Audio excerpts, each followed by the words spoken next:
manifestações, nós referimos a um ato que é de direito. Eu preciso lembrar isto, não é? É um ato, é uma prática que é legislada, é uma prática que é reconhecida legalmente, não é? Onde qualquer cidadão possa efetuar, obviamente, observando aquilo que são os parâmetros legais, não é? Uma manifestação é aquela que, tendo sido não necessariamente autorizada, porque também está previsto, desde que esta manifestação não coloque em causa qualquer ordem pública, não é? É legal fazer uma manifestação. Agora, quando nós temos uma manifestação e esta manifestação deixa aquilo que são os seus objetivos, aquilo que são as suas recomendações, partimos para vandalizações, partimos para a violência. Isto deixa de tomar o conceito verdadeiro de uma manifestação, porque a manifestação é alguém que vai à rua e reivindica um determinado direito, não é? Para quem é uma forma de um clamor, de modo que a justiça sobre qualquer ato, qualquer facto, seja reposta. Então, quando esta justiça, quando este ato é feito, não observando aquilo que são os parâmetros legais, ou então colocando um direito, colocando em causa um outro direito, então isto deixa de ser uma manifestação, passa a ser uma violência. E fazendo uma análise especificamente às manifestações que nós temos estado a viver, não é? Tendem a deixar este conceito verdadeiro e justo de manifestação, não necessariamente porque as pessoas, numa primeira fase, optam por violência ou por vandalismo. Nós temos visto que tem sido, não é, na minha análise, uma resposta à atuação das autoridades. Muitas das vezes, os jovens partem para a violência, os jovens partem para a agressão, quando são respondidos com violência. É uma espécie de reação do jovem. Obviamente, é uma espécie de resposta à proibição à manifestação. É como quem diz, proíbes-me de exercer o meu direito, então vou partir também para uma resposta não positiva. É, obviamente, uma reação negativa a uma ação negativa das autoridades. Acha que os manifestantes sabem que é um direito deles manifestar?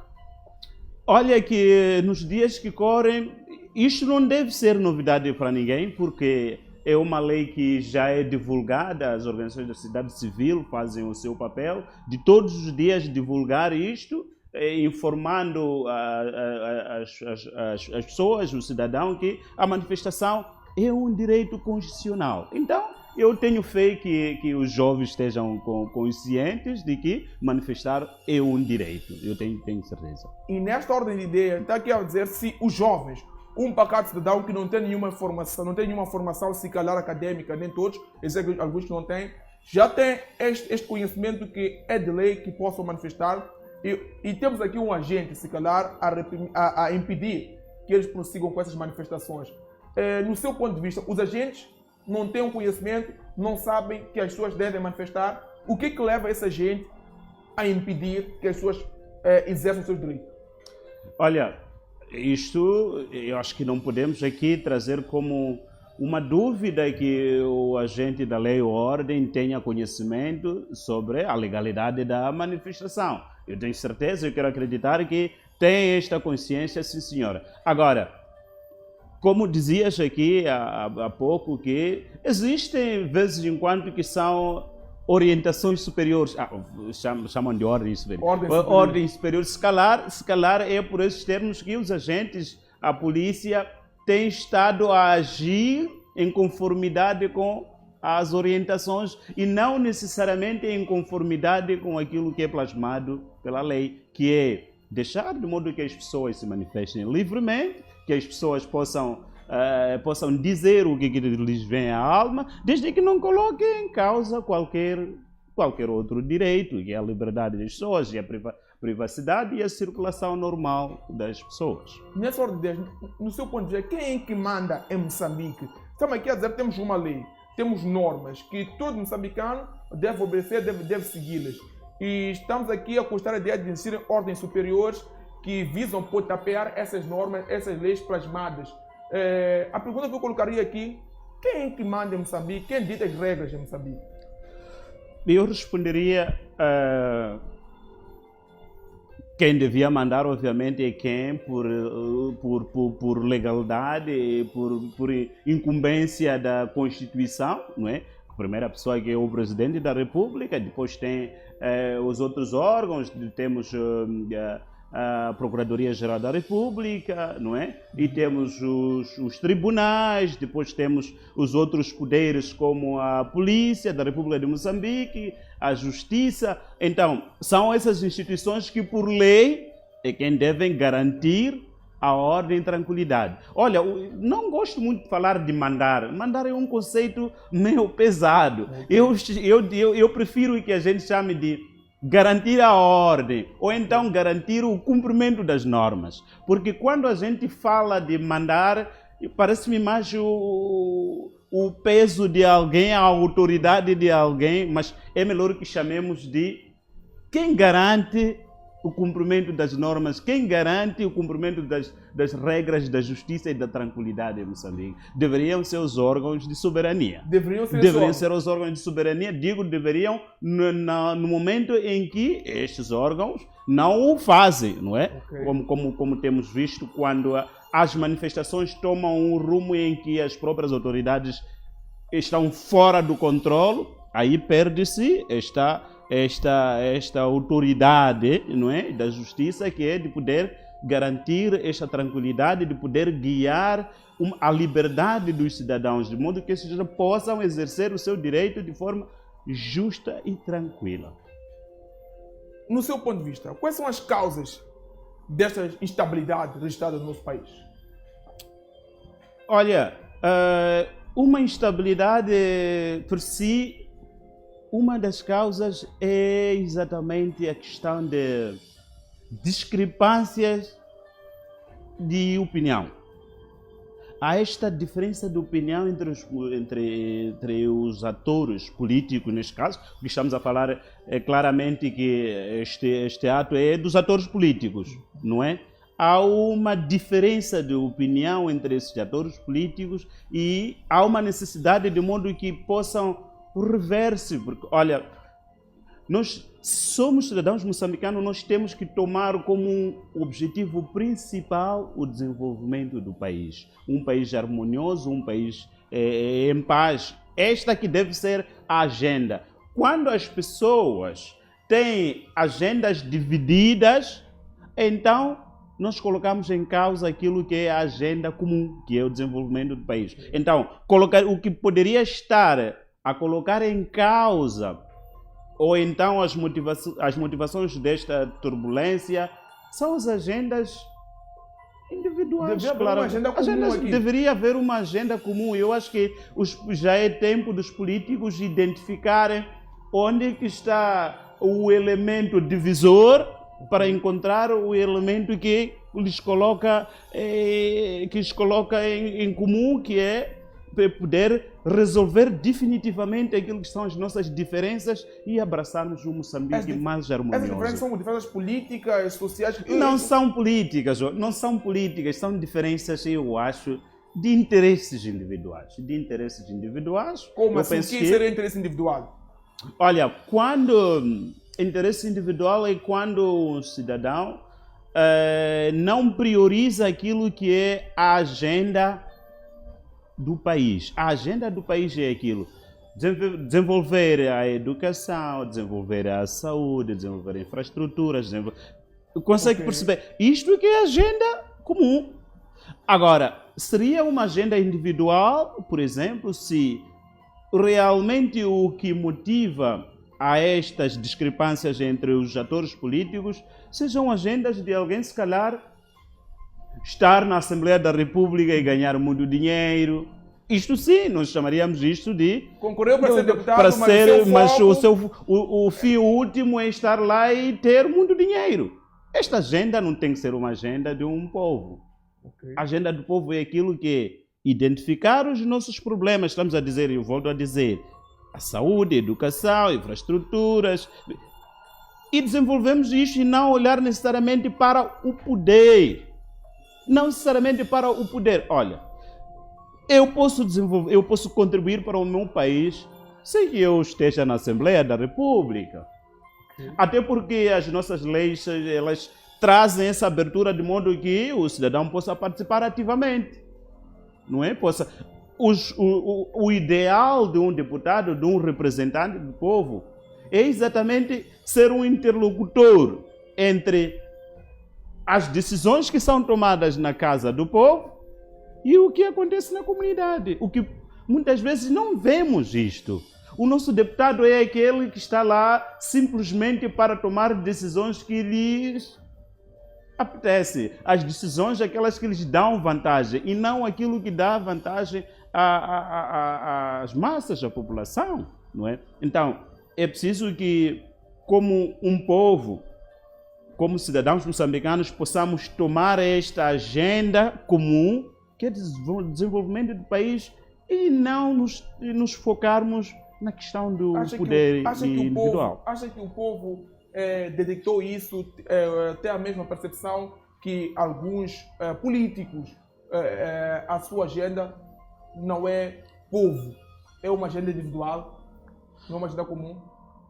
Ultimamente, que isso fique claro, ultimamente a população já vai tomando a consciência. E veja que estas manifestações é o resultado claro de que o cidadão de 1994, 1998, 2004 já não é o mesmo. Okay. É um cidadão já com uma visão própria, de uma compreensão do que significa um Estado.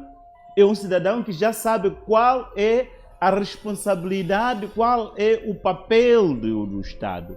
O que o Estado deve prover para o seu povo, para o cidadão. Este cidadão já tem consciência hoje. Okay. É por esta razão que este cidadão está lá na rua a reivindicar estes direitos, porque ele já os tem consciência de o que ele precisa, o que ele tem como seu direito, de modo que possa desenvolver, ter uma vida estável. O senhor agora tem uma consciência? Os estão na rua, os manifestantes têm essa consciência? Claramente se estão lá porque têm noção. Claramente têm noção. E sobre os desvios do comportamento, geralmente tem sido como poderíamos chamar até de quando as pessoas estão numa situação de desespero total. Okay. Elas já não têm nada a perder. Os moçambicanos estão numa situação de desespero total? Eu chamaria os moçambicanos, obviamente, olha, que se formos a fazer uma análise, 60% ou 70% dos jovens moçambicanos estão desesperados, obviamente. Okay. Não tem nada a perder. Esses jovens, claramente, quem não tem emprego, quem não tem uma assistência, quem não tem não tem nada a perder. E se fores a perceber, os jovens que se fazem à rua são aqueles jovens que, quando acordam, geralmente, digo, quando acorda, não sabe o que fazer, porque não tem esta oportunidade de encontrar algo para desenvolver, para sobrevivência. Então, quando se tem uma oportunidade de reivindicar, ele não pensa duas vezes para o fazer. Não pensa duas vezes para o fazer. Okay. Não pensa duas vezes. Então, estava aqui a dizer, grosso número dos nossos jovens que estão a manifestar são pessoas que se sentem excluídas praticamente do atual sistema. É o resultado da exclusão. É o resultado da exclusão. E volto a dizer, não significa que estejamos aqui a indicar a culpa de alguém, mas aqui estamos a dizer aquilo que é real. E que estamos a chamar a consciência de quem de direito, de modo que possa resolver estes problemas, de modo que estanquemos estas desigualdades. Não estamos aqui a criticar a ninguém, estamos aqui a trazer aquilo que são as reais situações do nosso povo e de modo que possam se inspirar nisto que estamos aqui a trazer como as análises, como realidade do país, estamos a ver uma radiografia do país, e que se possam resolver esses problemas, que se possam resolver.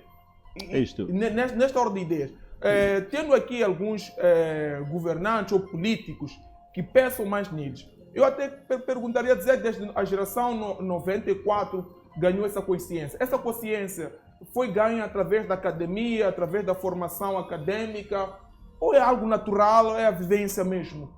Não acreditaria muito na questão da formação acadêmica, porque a nossa educação não dá o suficiente de modo que as pessoas possam ter esta consciência. Quando digo, não estou a dizer que não se esteja a se educar, está-se a educar, mas não é suficiente. Sobretudo a questão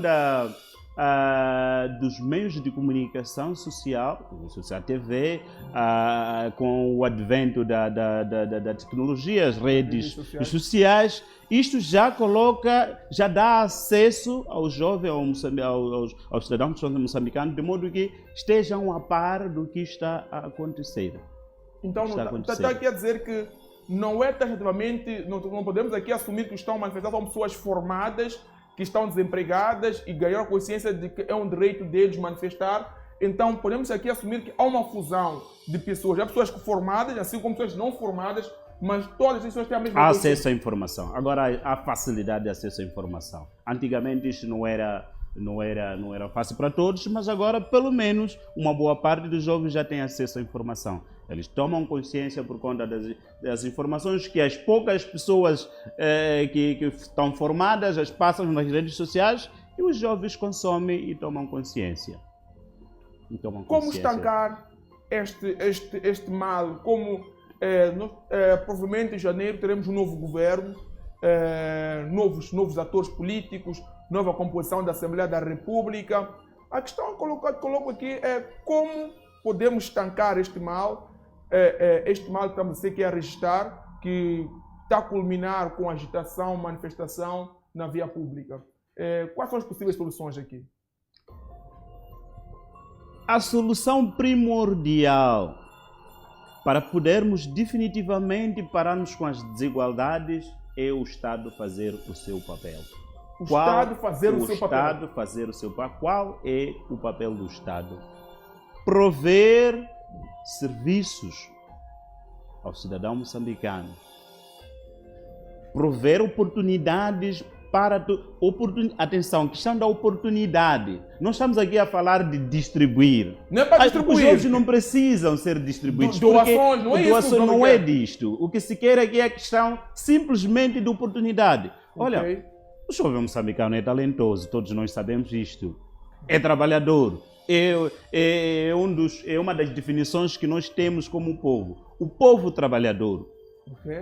O que falta é a questão de oportunidade para todos. Poucos têm oportunidades e estes poucos não podem resolver o problema da maioria. É preciso que todos tenhamos esta oportunidade de trabalhar para desenvolvermos o nosso país. Para de autoemprego, é fazível, é aplicável depois de uma formação, ou mesmo sem nenhuma informação, com conhecimento empírico mesmo. É possível aqui empreender, autoemprego, as políticas favorecem as pessoas, facilitam que as pessoas possam empreender? O empreendedorismo, primeiro, tem que partir de algum financiamento, tem que partir de algum budget, tem que ter uma base. Depois da base, nós temos também a questão das políticas de facilidade para o desenvolvimento deste autoemprego. Veja só. Esta parte veja só. Tudo bem.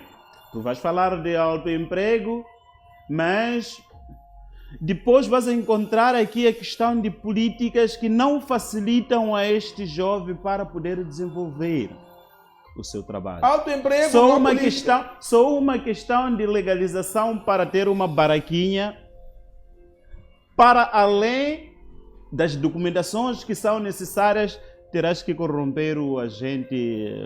Deve subornar desde município. O Conselho Municipal, depois tem todo dia ainda a polícia de proteção, que nem o seu papel ainda tem que passar daí para extorquir o jovem. E isto tudo. Quer dizer, o pequeno empreendedor deve subornar. Vai colocar em causa. Veja as mamães que vendem ali nos mercados. O que acontece com aquelas mamães todos os santos dias? Uma mamãe que vende 10 cebolas, ainda tem que pagar o imposto. Paga o imposto. Não pense comigo. E ainda faz ali perto. Pense comigo. Vende 10 cebolas, a mamãe está sentada lá, ainda tem que pagar o imposto. E eu começo a perguntar, qual imposto que ela precisa pagar para qual rendimento? Porque refere-se que é a questão sobre o rendimento e que o indivíduo...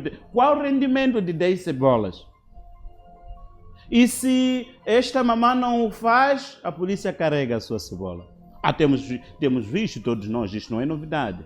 Então são essas políticas que precisamos definitivamente corrigirmos de modo que as pessoas possam ter facilidade de trabalhar e produzir. Se envolver e melhorar a qualidade das suas vidas. Quer dizer, as políticas não encorajam ou não facilitam o autoemprego. E veja que temos que lembrar uma coisa.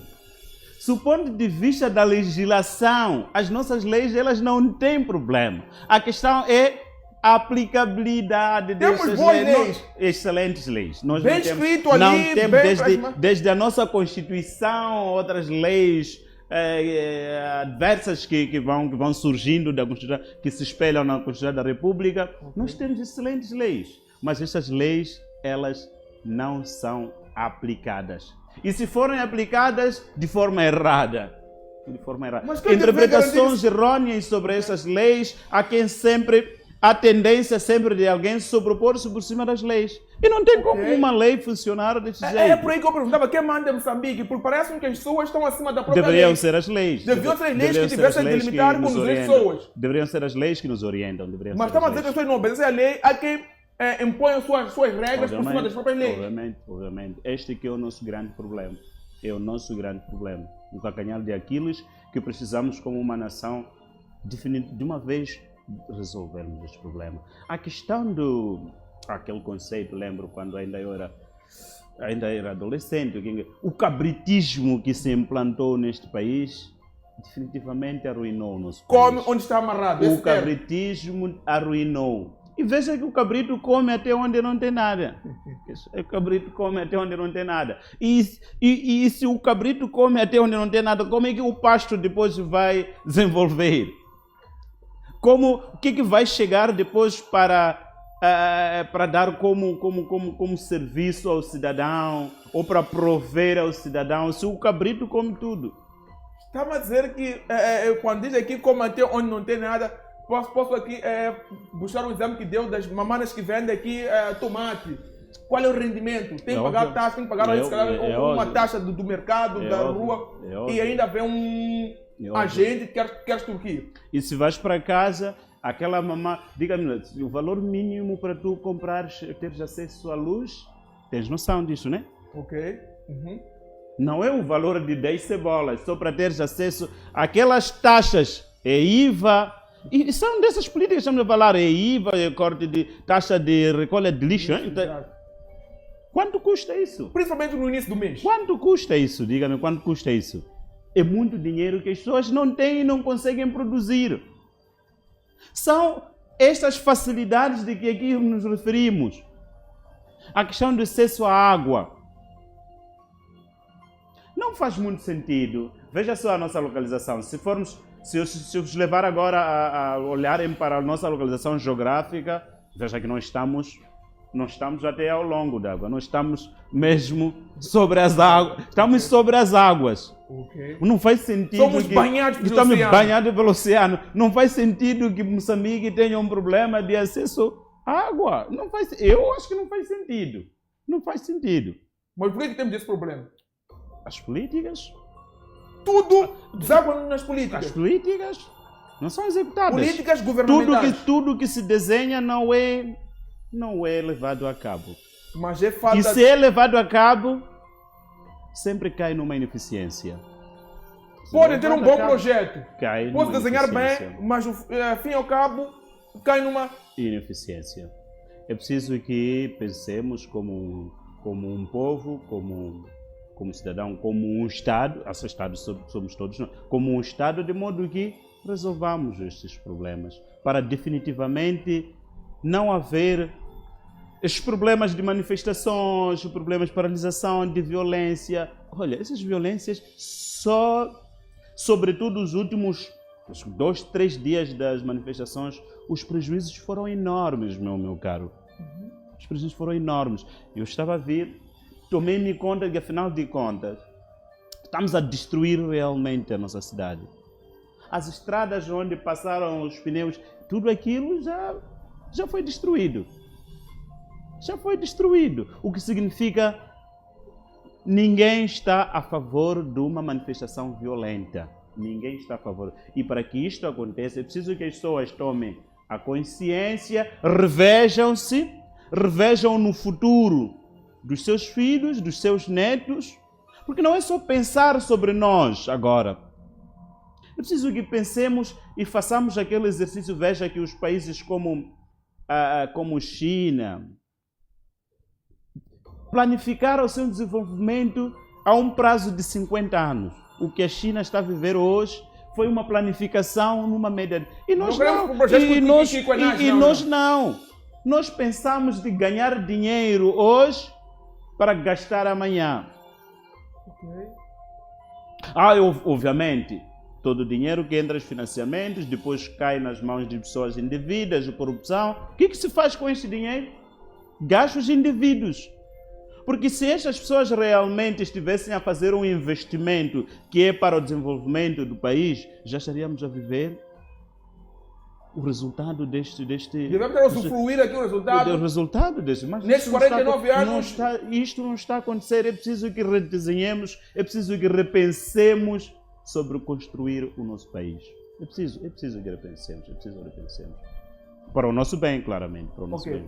Quando fala de ineficiência, aqui, ineficiência, a questão que eu colocaria é como levar, aqui temos bons projetos, entretanto, vamos iniciar aqui um novo ciclo de governação, se calhar os governantes fizeram aqui campanha, prometeram ao povo moçambicano, venderam aos moçambicanos um Moçambique melhor, um Moçambique transformado, um Moçambique de luxo, entre aspas.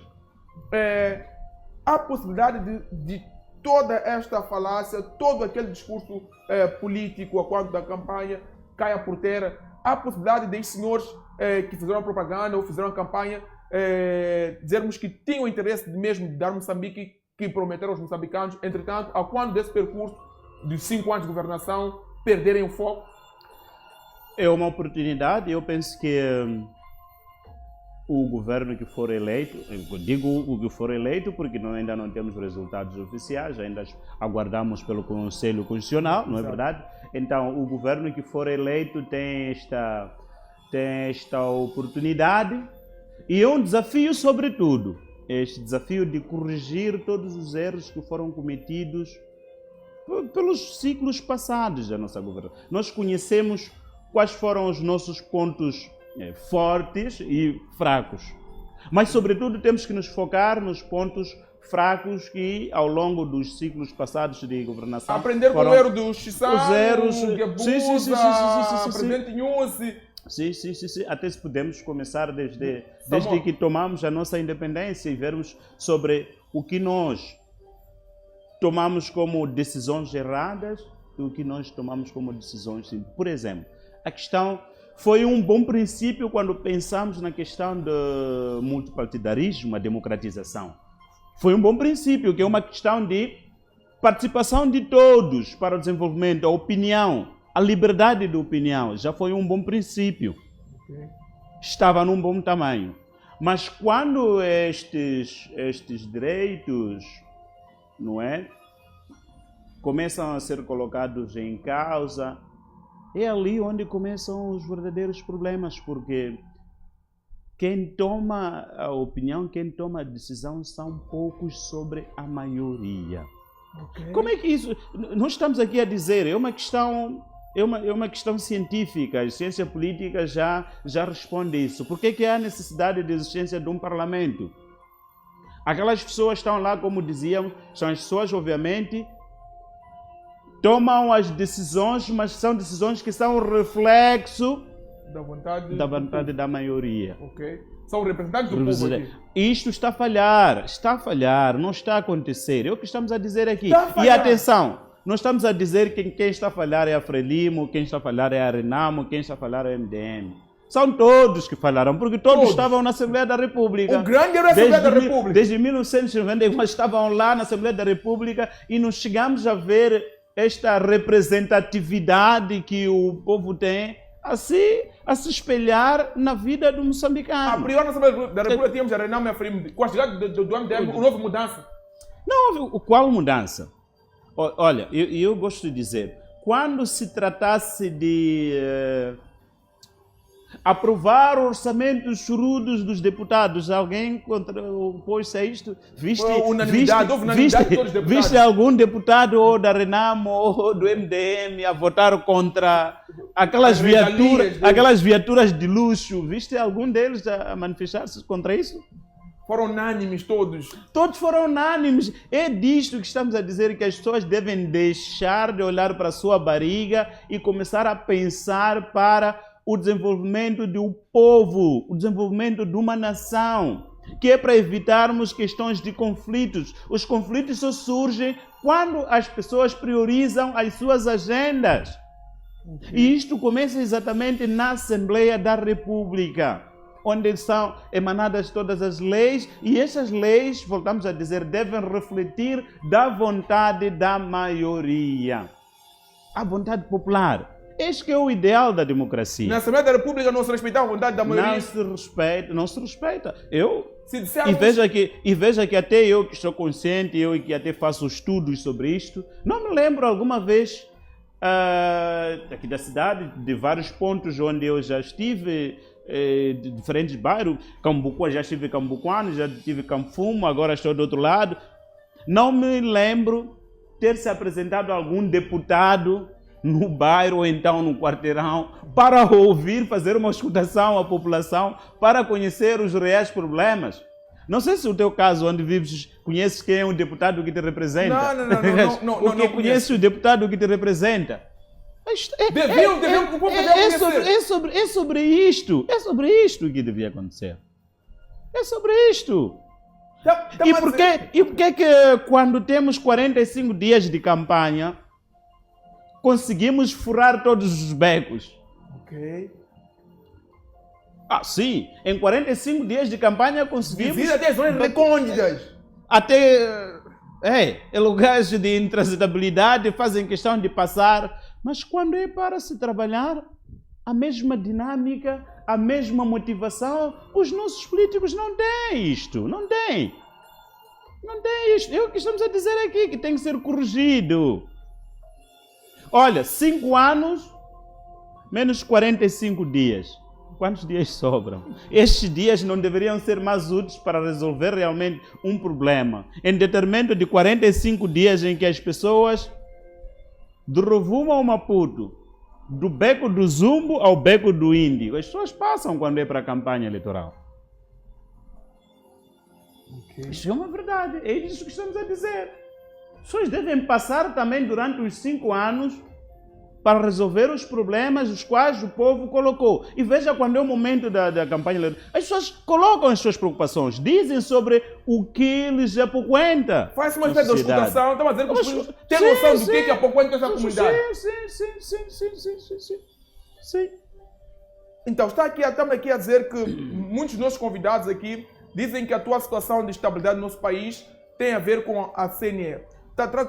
CNE com a Comissão Nacional das Eleições. Mas a pergunta que eu colocava aqui, que o Ilustre aqui está aqui a nos trazer, é que além da CNE, ou porque não mencionou a CNE, está aqui a dizer que a Assembleia da República, em algum momento, tem algo a ver com a atual instabilidade registrada no país, porque o que se coloca lá não se pensa no coletivo, são interesses individuais.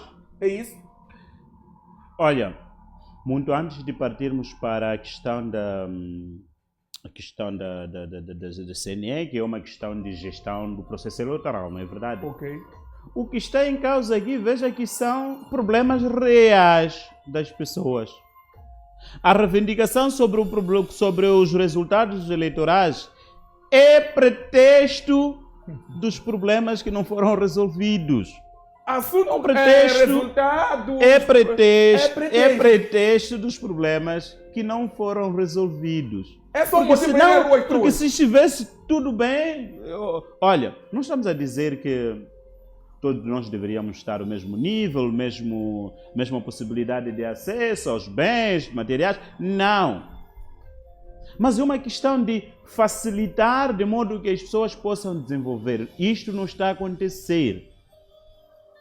Não está a facilitar. Não há facilidades para as pessoas desenvolver. Não há facilidade.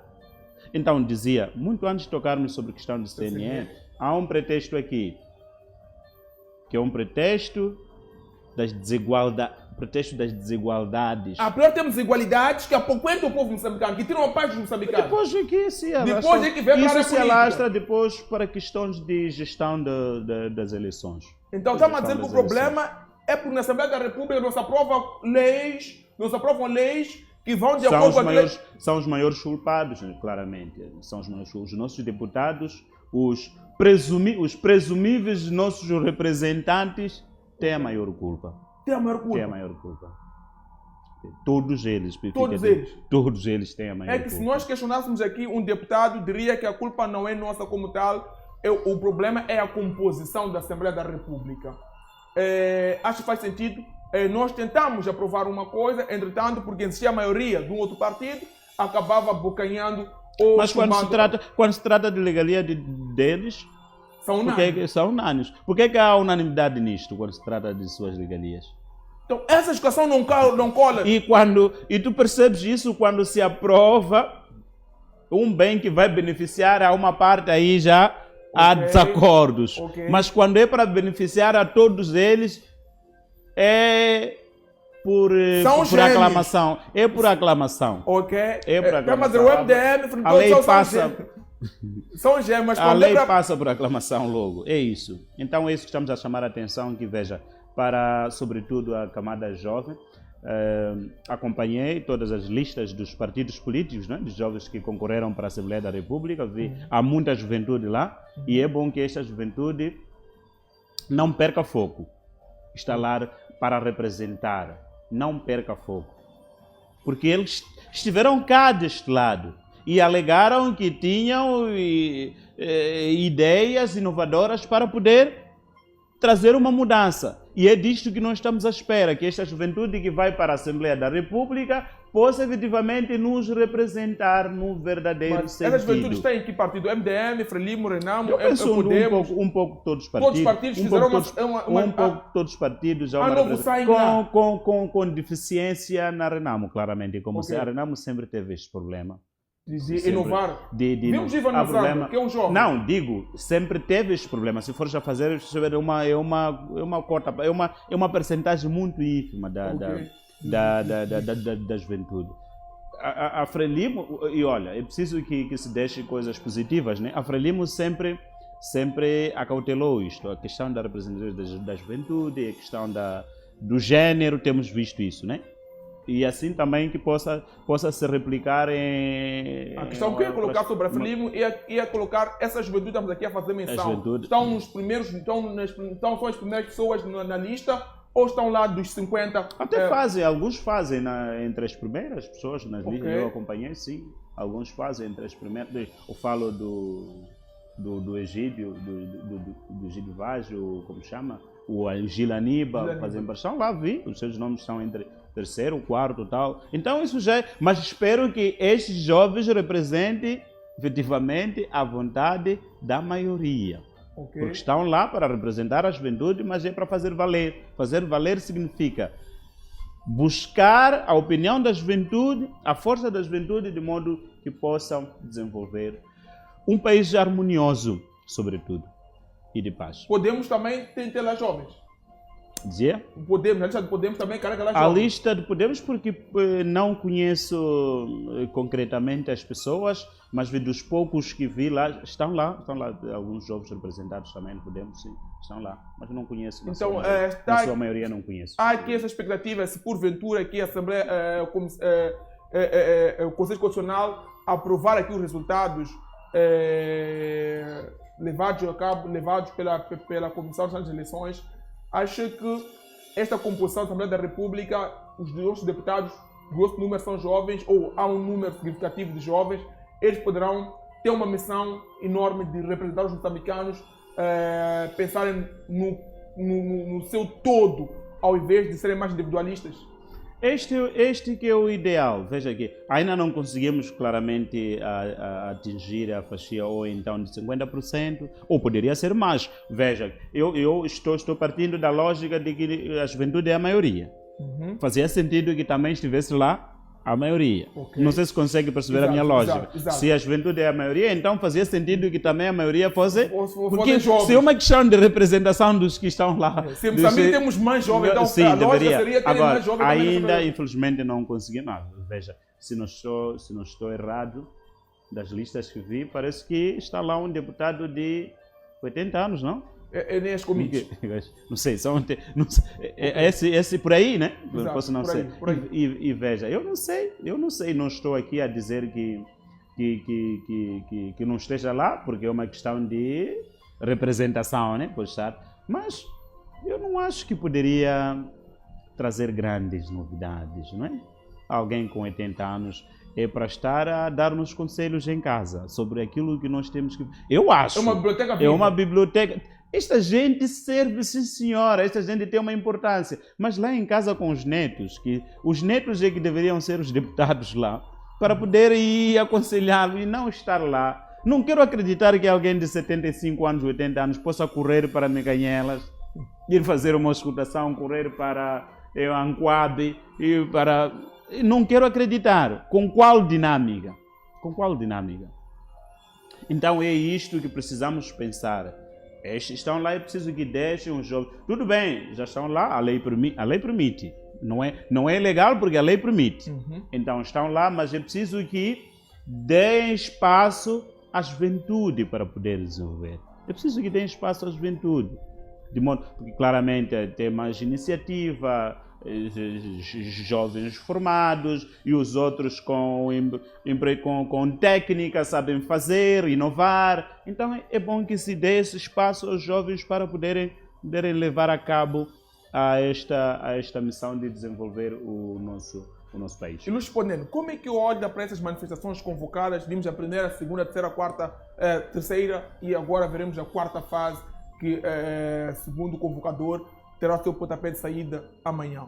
Como é que olha estes jovens, estes senhores, estas senhoras que têm aderido? Quais são as possíveis soluções para que não possamos vivenciar dias piores que os que vimos na semana finda, para que este problema seja estancado de uma vez por todas? Olha, é preciso que lembremos o seguinte: não existe uma outra forma mágica, atenção para o povo, porque isto às vezes tem sido, lembro-me a minha última abordagem, recebi pedradas aqui porque falei da questão do diálogo. Mas eu acho que para uma solução à vista, temos sim que priorizar o diálogo. Atenção, quando a gente fala de priorizar o diálogo, diálogo não significa que possa se aceitar qualquer fraude. Não é. Eu acho que não é sinônimo. Não diálogo, é aceitar que... Não. Diálogo não é sinônimo de aceitar uma possível fraude eleitoral ou então ceder. Não é isso. Okay. Diálogo é um instrumento pelo qual as pessoas sentam e têm um consenso. Cada um expõe a sua visão, vão discutir claramente, até chegar a uma solução. Claramente. E possa, em algum momento, deixar confortável um e o outro. Lá. Não é para termos medo de dialogar. Okay. Não é para termos medo de dialogar. Pelo contrário, é o caminho primordial, é o caminho mais acertado.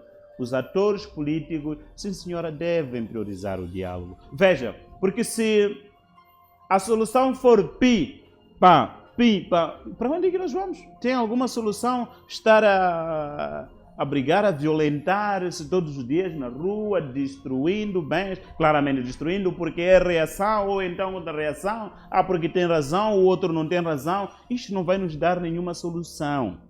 É preciso que as pessoas reencontrem-se e que decidam definitivamente para o bem comum. E para que isto aconteça, é preciso que se priorize o diálogo, que é um espaço onde as pessoas possam se ouvir, possam escutar a opinião do outro. Usar a imprensa, o Facebook para falar com atenção que este diálogo também não deve ser um diálogo que carregue por si decisões predefinidas. Muito cuidado com isto. Okay.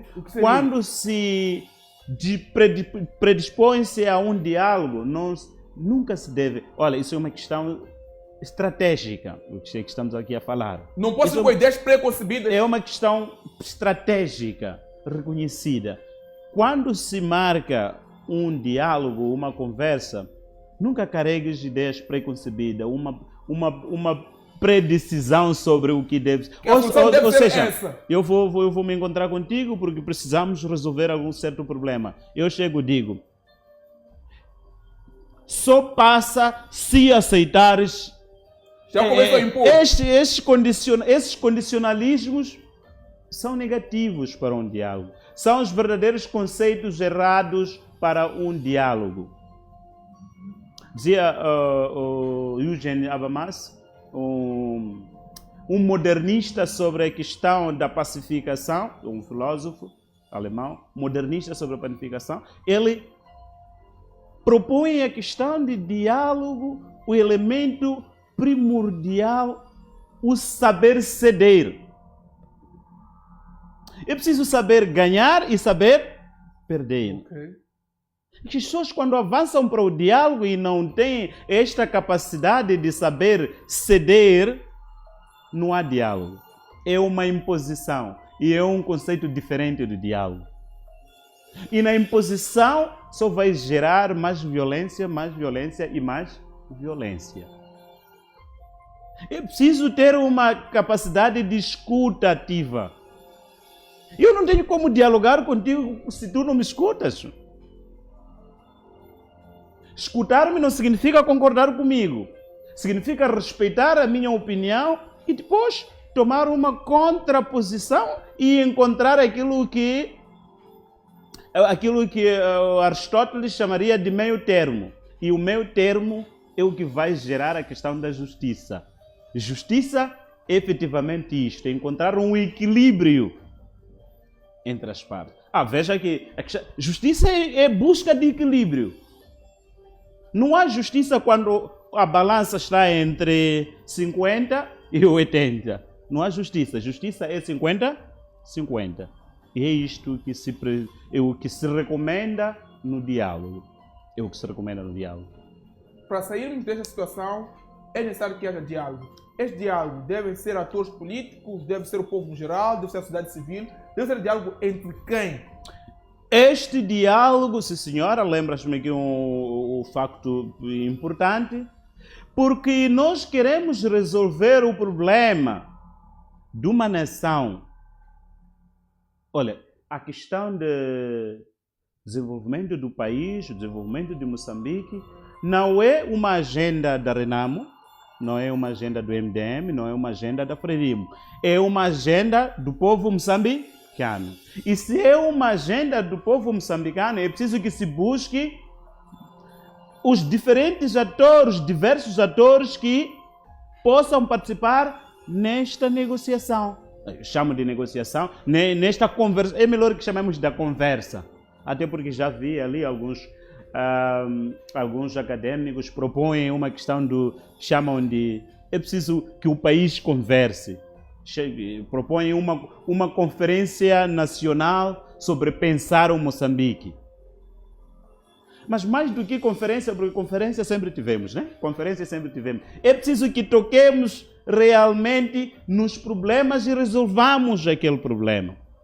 Se o problema é uma questão de paridade na tomada de decisão na CNE,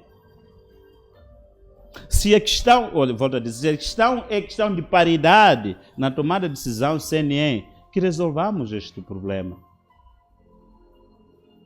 Não, é uma ideia, por exemplo. É uma ideia, por exemplo. Se pensássemos, por exemplo, é uma questão de os vogais que estão na Comissão Nacional de Eleições sejam de forma equitativa para todos os partidos, quiçá. Eu acho que assim não haveria esses conflitos, mas quando há uma contrabalança nisto, depois sempre traz 5 Frelimo, 4 Renamo, 3 MDM, 9 tinha que ser o mesmo número, claro? Não, eu estou a dizer, se, por exemplo, se o caminho for este, então que ataquemos este problema e resolvamos. Se o caminho for, então incluir a questão, então não, deve a sociedade civil. Esta sociedade civil deve ser representada por todos os atores que estamos a falar aqui, as organizações de sociedade civil, então a questão das comissões religiosas, não é? As diversas associações devem estar lá representadas, porque estes têm os seus líderes. As academias, órgãos de comunicação, vocês não têm vossos interesses? Vocês também têm vossos órgãos de comunicação, todos esses atores devem estar lá representados para definitivamente resolvermos o problema do país. Identificarmos este problema que não conseguimos identificar claramente, porque se há esta diferença de opinião, significa que ainda não conseguimos encontrar o elemento que nos divide. Precisamos encontrar o elemento que nos divide e possamos resolver as nossas diferenças como uma nação. Mas isto só pode acontecer priorizando o diálogo. E já disse, um diálogo justo. Diálogo justo. Um diálogo justo. Não um diálogo preconceituoso. Não um diálogo preconceituoso. Aquele diálogo que diz é que tu é que matas, é que tu é que roubas, é que tu... É que não tem como. Eu ainda nunca vi uma resolução de um problema onde as pessoas se insultam, onde as pessoas se atacam. É preciso primeiro que as pessoas deixem essas diferenças e possam atacar o real problema. Mesmo para concluirmos a última questão, no seu ponto de vista, que cenário nós teremos com essas manifestações? Como é que vai terminar isto? Ou como é que deve terminar? Se não optar pelo diálogo. E se não optarmos, devemos sentir parte deste. E se não optarmos por diálogo, obviamente que vai se gerar violência, mais violência e mais violência, o que não vai ser bom para nós. Olha, os efeitos das violências, as últimas que aconteceram, são efeitos negativos. Há tantas famílias em luto. Perder não é só sobre perder pessoa. E veja que nós estamos a dizer que há quem que seja mais importante que o outro, mas uma questão prática. É um pai que tinha a responsabilidade de cuidar de uma família de 10 pessoas. É ele quem provia para aquela família. E de repente deixa de existir esta pessoa. Estamos a pensar quais são as consequências disto. Aí aquelas pessoas mais uma vez passarem para a desgraça. Estamos cada vez mais a empobrecer o nosso país. E quando atacamos ou então os investimentos privados, estamos a colocar em causa o emprego dos moçambicanos. E quando é um pai que perde um emprego, quais são as consequências numa família? Já as conhecemos. Quando queimamos são as nossas infraestruturas, as nossas instituições, quais são as consequências? Todos nós teremos que viver o resultado destas manifestações. Então, claramente, se continuarmos com estas, que fique claro, com estas manifestações violentas, e já sabemos porque que elas são violentas, porque há diferença de opinião, as pessoas não se encontram, do ponto de vista de agenda comum, e se isto continuar, claramente vamos ter mais prejuízos e mais prejuízos. Então, o único caminho para encontrarmos isto é priorizar-se o diálogo. É preciso que as pessoas... Veja, há um alarme, acho que podemos chamar... Há um alarme falso que tocou.